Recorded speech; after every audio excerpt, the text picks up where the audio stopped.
ఈ ర్యాలీని అడ్డుకోవడానికి రాష్ట్ర ప్రభుత్వం ఇక్కడ ఉన్నటువంటి పోలీసు యంత్రాంగం నిర్బంధాలు అవలంబించింది. అదే సందర్భంలో అక్రమ అరెస్టు చేసింది, ర్యాలీని అడ్డుకుంది. దీన్ని తీవ్రంగా సిపిఎం పార్టీ వామపక్ష ప్రజా సంఘాలుగా గిరిజన సంఘాలుగా మేము తీవ్రంగా ఖండిస్తూ ఉన్నాం. మిత్రులారా, ఏదైతే వైసీపీ గవర్నమెంట్లో నేవీ ఆయుధ కర్మాగార డిపోను తీసుకొచ్చింది, అప్పుడు ఉన్నటువంటి సిపిఎం పార్టీ వామపక్ష పార్టీలన్నీ కూడా వ్యతిరేకించినాయి.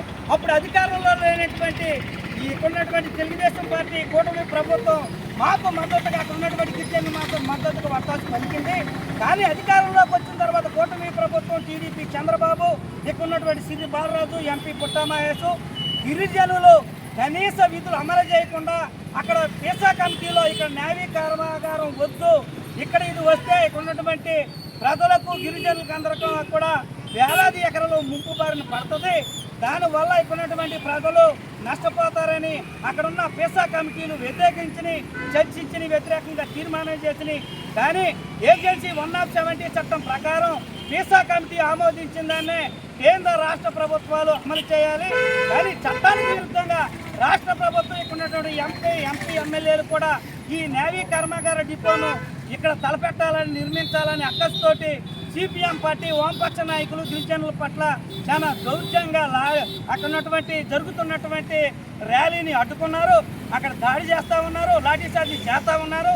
దానికి నిరసనగా మేము జంగారెడ్డి మండల టౌన్ కమిటీల ఆధ్వర్యంలో ధర్నా నిర్వహిస్తూ ఉన్నాం. మేము తక్షణమే డిమాండ్ ఏంటంటే అరెస్టు చేసిన సిపిఎం పార్టీ నాయకులు వామపక్ష నాయకుల్ని ప్రజా సంఘ గిరిజన సంఘాల నాయకులందరూ కూడా విడుదల చేయాలి. రెండోది, తక్షణమే ఇక్కడున్నటువంటి చంద్రబాబు గారు నోరు విప్పాలి, పుట్టా మహేష్ గారు అలాగే చిరు బాలరాజు గారు నోరు విప్పి ఈ నేవీ కర్మాగార ఆయుధ డిపోను వెనక్కి తీసుకోవాలి, దీన్ని ఇక్కడ నిర్మించకూడదని డిమాండ్ చేస్తూ ఉన్నాం.